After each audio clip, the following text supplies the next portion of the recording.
Hello and welcome to Hollyoaks Unwrapped. Today I'm joined by two fantastic actors. I'm dressed for winter in Hollyoaks, but things are hotting up. Here's what's coming up in episode 7. Sensational, it's amazing, it's impactful. I was sworn to secrecy. He can explode. I'm a bit scared. The secret to Jonny, Do you know more than me? it's a shocker. Hello and welcome to Hollyoaks Unwrapped. I'm Kieron Richardson and it's now time to bring on my guest. This week I've got the matriarch of matriarchs. It's the busiest doctor in soap. It's Harvey Virdi, Ms. Malik. And finally, I've got one of me fellas on the sofa, and it's not Darren. This time, it's my on-screen, off-again, on-again, off-again, on-again boyfriend, Jonny Labey, Rex Gallagher. Welcome to the show, guys. Thank you. Thanks for having us. Should we find out what's happened in Hollyoaks this week? Warren was back to see the Marias, and Goldie was not happy about it. Cleo admitted to Sienna that she's struggling, then started speaking to Dodger through the baby monitor. Ant Hutchinson took matters into his own hands and planted a gun on Darren. Dylan dumped Lucas because he's in love with Steve. And then an angry Lucas attacked Steve just as Dylan walked in. Frankie's interested in Sully, but is he the right match for her? And then in a heartbreaking moment for the Hutchinsons, Misbah had to break this news. What's happening? Is my dad gonna die? No. At the moment, he's stable. But he suffered a stroke. A stroke? I thought he was getting better. This is all Darren's fault.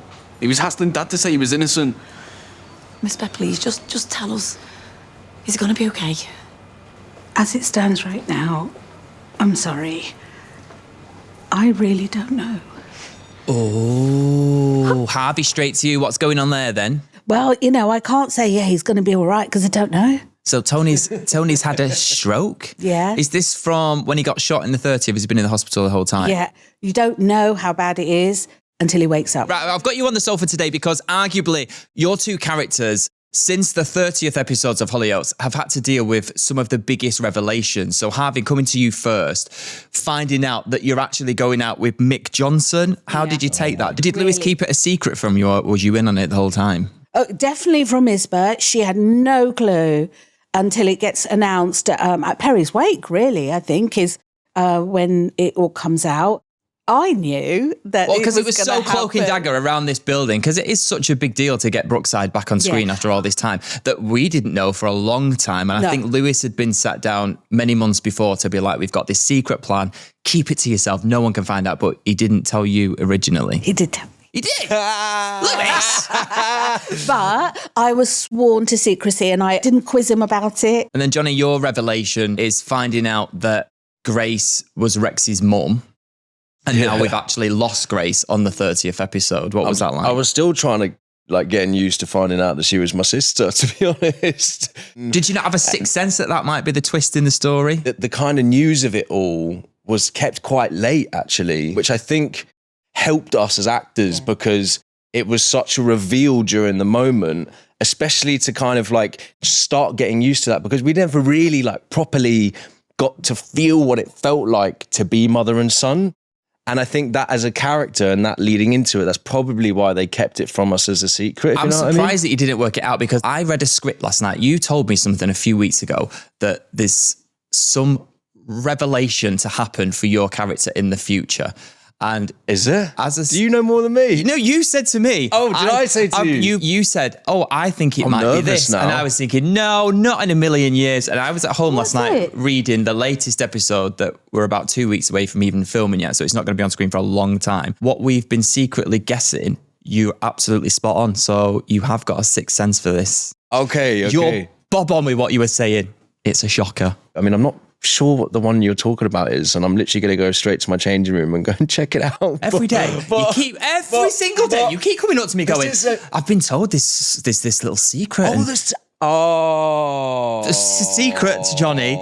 And then when you were guessing some of them, and I was thinking, no. Then you guessed one, I was like, never in a million years, not going to be that. And then I read the final scene last night and I was like, Yeah. he was spot on. Harvey, right, let's go back to you. Yeah. Chemistry. Yeah. You've had several partners in Hollyoaks. The current one is Lewis. Your chemistry with you two together is sensational. It's amazing. It's impactful. Would you say that that's your strongest like power couple relationship that you've had? I think so. For Misbah, when she's met Jonny, stroke Mick, or Mick Jono, as she calls him. Go on, Mickey lad. Yeah, I think that's the first time where her heart did somersaults and things since the father of her children. Lewis Emmerich, when he goes around this building, every single person that works here, cast and crew, has got a nickname. Yeah. Have you H. got yours? Is H. Yeah. Jonny, what's yours? No, he sings a song at me. Which is a song which I actually don't know what it is, but I just kind of like sing along to it. For months and months, when he was walking past me in this building, he just kept going, morning special, afternoon special. And I'm like, I don't get what this means. Oh, I get it. So I was going, yeah, morning, Lewis. And then he'd be like, great scene yesterday, special. And I'm thinking, I said, sorry, can I just say, what's this special? He went, special K, the breakfast. K for Kieron. He has got a nickname for everyone. I love it. Across the board, when you walk on set, he's got a nickname for everybody. But he has known people for a long time as well, though, from Brookside days. Oh, he's long in the tooth. And then, Jonny, let's dive into Rex's character a little bit. How Yes. would you describe him as a personality? Oh my goodness. I keep weirdly comparing him to Nasher from Dennis the Menace. Oh, that's what it You felt. look a bit like Dennis That's the what Menace, it. to be That's what fair. it felt like. I was just like this little ratty dog that was just kind of going like just going after every single person that they could. But I've worked out the other day that I think I've done something like 30. It's either 33. I think it's 33-ish fights whilst I've been on the show, and I've not thrown a single punch. I've not beaten up anyone, but I've been beaten up like black and blue. And at the top of this episode, I called you a bad boy, but really you're not. I'm not. I think it's a shield. I think it's a guise. When I first auditioned for the role, and I was sat next to these guys that were like 6'4" with beards, and they were absolutely stacked. And I was just going, "Oh, I'll give it the best shot I can." A little tidbit. I don't know. More information for the audience that you probably didn't know was in the audition process when I got told that Steve was having this new partner that was going to come in and interrupt Steve and James's relationship. When you came into the audition and I had to do my piece with we knew straight away that you were the one that were going to get the job just because you had something a little bit different. Felt like the audition felt special. I think sometimes playing that dynamic of being the hard man and just kind of being the one that's right all the time, there's only one dimension to that. What do you think about his relationship with Steve? Do you think that it's wonderful? It saved him. It's saved him. It's shown him there's a way out, and it showed him that there's something to fight for finally in life, because there was no route out. There was nothing. And so, especially with Lucas and that family dynamic, it's given him like stuff to hope for. You know, inside he's a sweet, gentle man. I think But damaged characters are always and he's beautiful to watch. He's had to survive in this mad world. And don't get me wrong, there's a side to him where he can explode, you know, and he can go hell for leather. And Harvey, you've been in Hollyoaks now for just over 8 years.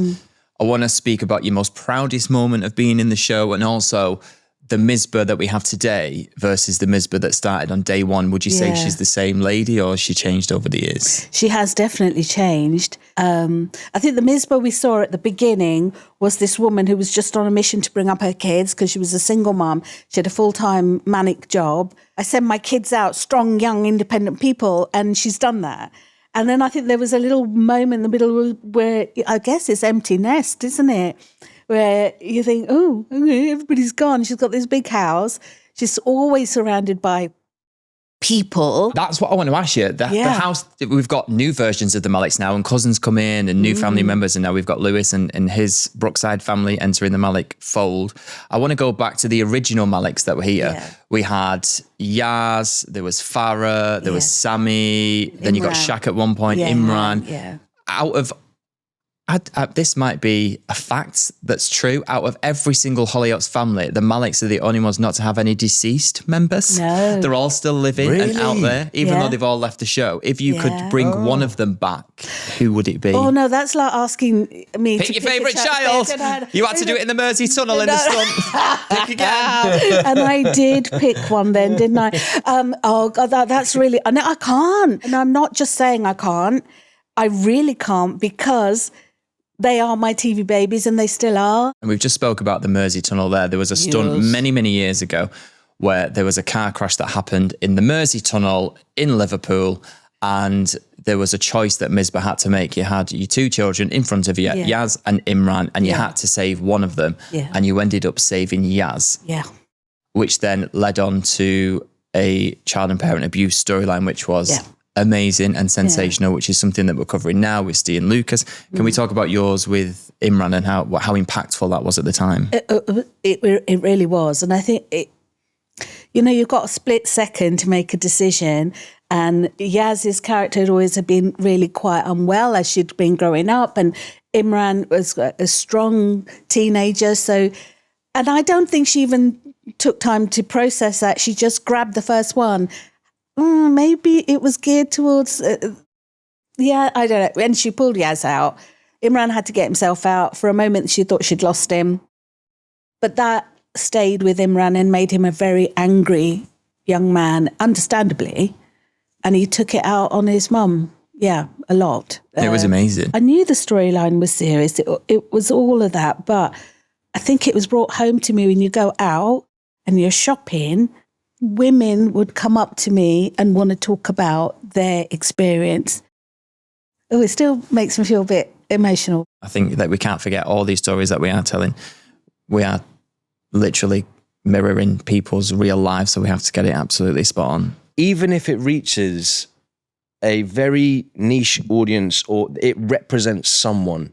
And I think that's what's key, is that especially with soaps, especially with whatever it is, it always reaches someone because it's based on research of what this team does here. And sometimes you do hard storylines. You've done the research, there's always support there, there's welfare there. Although you maybe go through it sometimes in the day as the actor, the support is immense. Support is there for you to be able to let go and go home. And sometimes you do go home a bit like drained. There's always someone as well, like, there's have a first AD on set, or you have someone who's like kind of monitoring the set stuff. It has to be safe to be dangerous, to use one of a better term. And because to be truthful, you have to go there. Otherwise, and you have if to. you're going to just touch it surfacely, you're not just giving a raw performance. You're not actually being truthful and therefore honest for the audience. If you're going to do a storyline, you have to kind of explore it. They check in before you do it to say, just to let you know, you've got this coming up. If you're okay to go through with this, it's okay with you're not today, even if you're feeling or whatever you're going through, just please let us know if you have any questions. How do you get out of it? Mine's music therapy. I'm straight away, as soon as I get in the car and I'm leaving the building, it's Britney Spears, standard, Cheryl Cole, standard. How do you get yourself out of it? Do you know what? For me, it was to go home, to take off the makeup, the face, and that, because that's work, that's the character, to have a bath, and then to just sit down and be you, and you've let your day go. And you went on from that really powerful storyline into cleaning up at the Soap Awards a couple of years afterwards with the historical sexual abuse one. What was that like? I can only dream of winning the Soap Award, but you won several. What was that like? Aisha and I sat in the front row and I went, Aisha, I'm a bit scared because we sat right at the front, which means we've got the shortest way to the stage. No, it just meant that the camera was on you. It still didn't mean you were going to win, but it meant the camera was on you, and that was quite scary. It was really scary, and I, to this day, can't remember what I said when I went up there. Just a blur. Because it's a blur. It's now time for Passey Pesters the Producers, where basically we need Anna Passey to give us some gossip about a future storyline, which is apparently at Christmas. And this week, we're doing it live. She's in the studio. Yay! Thank you for having me in live. Yes, we've been seeing me roving around the building, seeing some behind the scenes, but there was an empty spot on the couch. So, got to fill that. Now, we've got this set of clues that's been running up to the Christmas episodes. Okay. And we've been trying to work out between us. We've had 6 clues so far. What the storyline is going to be, and people at home have been trying to work it out too. So, shall I recap the clues that we've had? And we need you guys to guess. I've got a new one for today. So I'll do that at the end. Right. So the first clue that we had was someone's life will be forever changed this Christmas. So that's going to be something huge, right? So it involves someone. It involves someone. Then the next one was this strange equation. There were 4 families across 24 hours in a box set. This is the easiest bit because technically we've started filming this, and we know it's It's Christmas Day is going to be repeated over 4 days of episodes. So it's one day it'll be the McQueen's Christmas 24 hours. The next day it could be the Malik's 24 hours and so on and so on. So Which that one was I love the easy. idea of that because that's so fun because Christmas Day, you want to see what everyone's doing. I know. Christmas Day, all at different houses. Yeah, so that was our second clue. Okay, then we found a script and it was the episode that was right before the time jump. James and Steve got blew up in that car. It's You that did episode. get blown up and then you were in a coma, right? For a year. Yes. For a year. Very soapy. But then the last line of that script was Cleo going, "No, help me. Something In to Cleo. the cupboard. It's got to be gotta something to do with Cleo. Yeah. And then the next one was a screenshot we saw in the edit room of Sienna and Cleo hugging. The next clue was the Titanic is as famous to ships as blank is to Hollyoaks ships. So you know, like ships, Yeah. as in like Steve Rex is a ship. Yeah. Or Cleanna. what's Cleanna? What's yours and Lewis's ship? Eh? Miss Burn Mick? Do you call him Mick Johnson now or what? No, I call him Donny. He's still Donny to you. Unless I'm unless I'm Money, having a dig at your him. ship name is Money. Mick. The latest clue was a drawing of a T-Rex who was crying, like a sad dinosaur. That'll And be, then- That'll be you. yeah. We have a new clue for today, and that is one of the main characters involved in the storyline is left-handed. Which one's left? Left. Hello, I'm right with that one. What's that one? Right. That's right. Someone that's left-handed. Well, clearly I'm not. Yeah, we're not. You keep the conversation going. Everybody is obsessed with finding out what this storyline is, Yeah, I us think so. included. Right, should we find out what's coming up in part 2? I'm having you, and I did. There I was thinking it was a wasted journey. Didn't realise that my legs would do this. Bye. Denise Welsh. We're going to go for a break now. I'm going to leave you with this teaser question. Which of these actors appeared in Hollyoaks, Emmerdale, Coronation Street and EastEnders? Was it Sherry Hewson, Denise Welsh or John Middleton? Find out after this.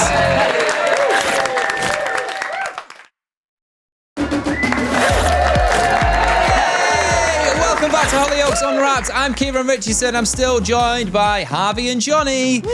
Before the break, I asked you this teaser question. Which of these actors appeared in Hollyoaks, EastEnders, Emmerdale and Coronation Street?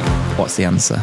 Denise? Denise Welsh. It's hard to say that. Denise Welsh. Denise Welsh. The answer was Denise. And speaking about Corrie, Harvey, apparently back in the day, you was in Coronation Street. I did do Corrie for about 6 months. Who did you play? I played somebody called Nina Mandel. I kind of had a thing with Dev. I kind of turned up. I was a bit like this. I had long hair I then. love Dev's character. I know it's a rival soap. I but saw just love Dev and I was a bit he's like, hey, I'm Dev. hello, I'm having you. And I did. Oh, all right. Calm down. And that was that. Was that your line? I'm having That was you. my subtext, darling. You've been in EastEnders, Jonny? Yeah, I was in EastEnders. What Yeah. was it called? Paul Cocker? Paul Coker, yeah. Coker. It's like Labey. It's like Labey Labey, you know. Your filmography is fantastic. TV, film, theatre. Both Jonny, you make lots of films also, and Yeah. you've done several theatre productions. What would you say the difference is between being on stage and being in a soap? I used to think years ago that you could compare it, but I don't think you can. The skill set has to be It's different. completely different. Has to be. I found it really weird going from theatre to TV for the first time. I think when you do one, you miss the other. Can I tell you a funny story about when I did a theatre show? And I'd never done it. I'd just done Hollyoaks my whole life. I wasn't trained properly. I went to a TV acting school, not theatre. So I had to go and get trained to use my diaphragm at first. So I had to learn how to do that. And then I forgot that you're not doing it in a room, in a soap. There's just 30 people. There's a boom guy, there's the camera, there's this, makeup. But in a theatre, you've got 1,200 people sat in front of you. So I didn't realise that my Nowhere to legs would escape. do this. Yeah. So I'm stood there going, Yeah. how do I act when I can't control my body? Hated every second of it. So I was just walking around backstage going, get me back on telly, please. Yeah. And then when I came back to Hollyoaks after having a couple of months out to do that, I was saying all my lines like this is Steve because I'd been Yeah. taught I know, to yeah, use my yeah. diaphragm. I know. Well, this is it, isn't it? It is completely It's different such a skill. different- It's now time for Anna's Intelligence, and she is live in the studio. Normally, guys, what she does is she gets a phone book out, gets some dirt on one of you two.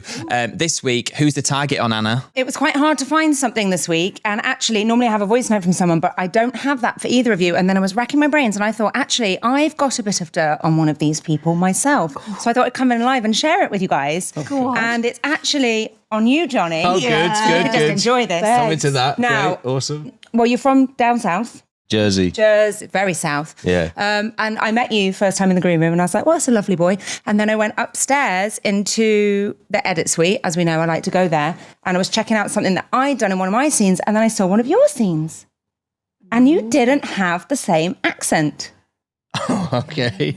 And I thought, I know where this is going. We did the audition. We already spoke about this. We did the audition with Jonny, and he did his normal accent. We're like, he's brilliant. Get him in. He's Rex. Oh, God. Then we started filming, and some people came up to me being like, "Why is he doing it in a Scouse accent?"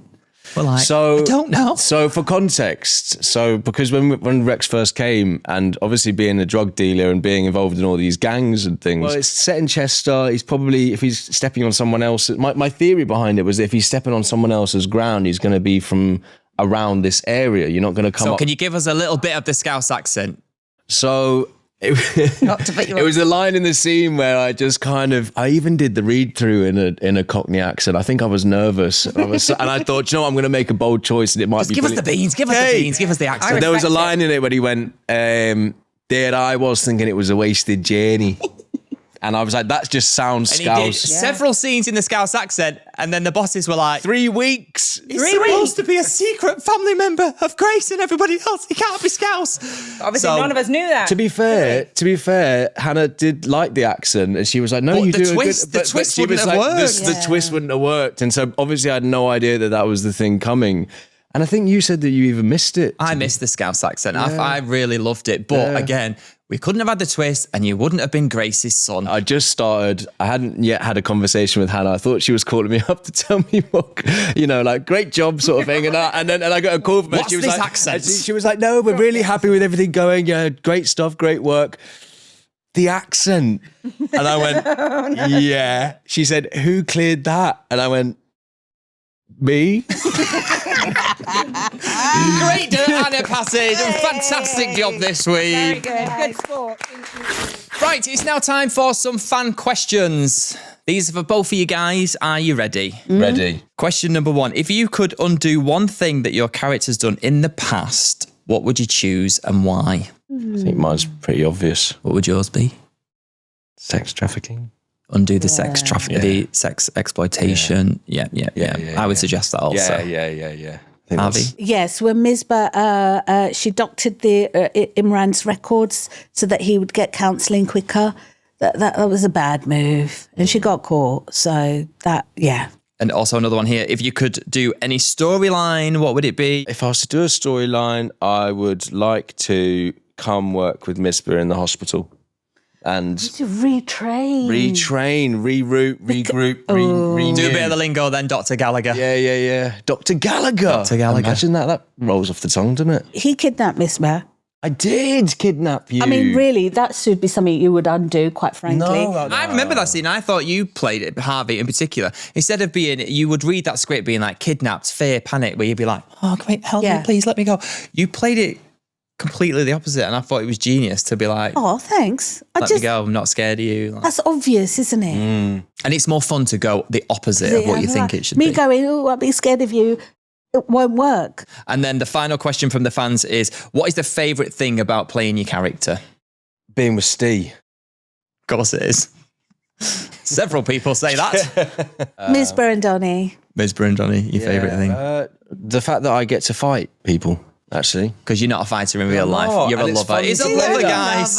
It's fun to play that. Right, speaking of fun, should we play a game? Yeah. There we go. We're going to play a game. It's called Hollyoaks Headlines, Real or Fake. I'm going to read some headlines out, and you've got to tell me whether it's a Hollyoaks storyline or it's fake, or it could be from another show. Okay. So, headline number 1, man died after eating a mince pie. Must have been at Christmas, this. We have to say I if said it it's must have true been or at not. Christmas. I'm dressed quite Christmassy today in this woolen jumper. You're saying false. That was actually a real storyline from Hollyoaks. Tony's dad, Edward, in 2020. Oh, I never met him. Oh, stay off the mince pies, I guys. did meet him. I profess I didn't watch it. I was busy doing that theatre show, using my diaphragm at that point. Giving it ha, ha, ha, ha. Mince pie.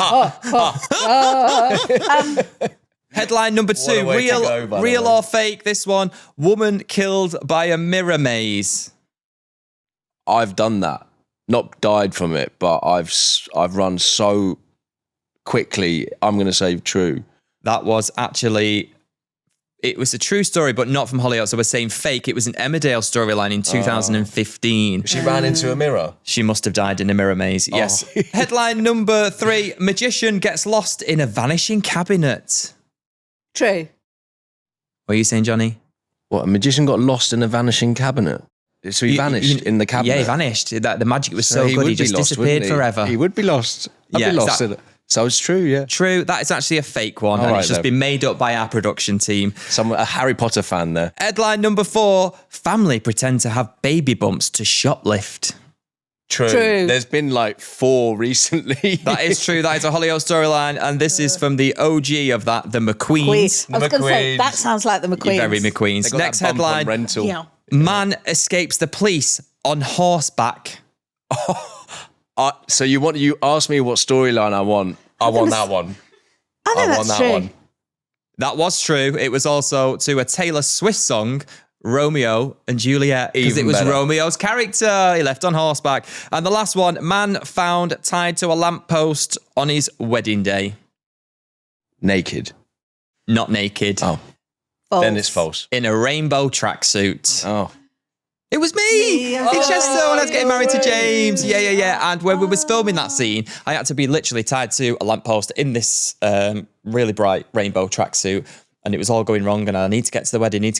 And as we was filming it, as I'm about to marry Greg Finnegan's character, James, the real Brendan, Emmett Scanlon, walked past because he lives around the corner from where we was filming. And he was like, "What are you doing here?" And I'm like, "We're filming Hollyoaks. Why don't you get in the scene with her? I'll marry you instead." Right, that's all we've got time for today. Should we have an exclusive look at next week's Hollyoaks? You all right? Yeah. What's up? Sorry, I know this ain't a good time, but could I stay here for a bit? Lucas, please tell me your dad didn't hit you again. Come here. Is he still drinking? Yeah. And he lost it. I was trying to fight him off, but Dylan, he saw that part and now he thinks it's my fault. Listen, none of this is your fault, okay? You know, I should have never believed he was going to change. Wait, where are you going? To make sure my brother don't lay another finger on you. No, please don't do that. Lucas! Look, it'll make things worse for me. Please, can you just keep this between me and you for now? Oh, that boy. Oh, quite controversial. Right, a big thank you to my guest, Harvey Virdi. Thank you. Jonny Labey. You can catch Hollyoaks next week, 7 p.m. on E4, or you can stream it first thing in the morning, Monday, Tuesday, or Wednesday. To keep up to date with the show, in the meantime, head to their social media channels. And for any help or support on anything we spoke about, go to channel4.com/support-Hollyoaks. We're going to be back next week, 7:30 p.m. on YouTube and Spotify, or wherever you get your podcasts. Just search Hollyoaks Unwrapped. Ta-ra!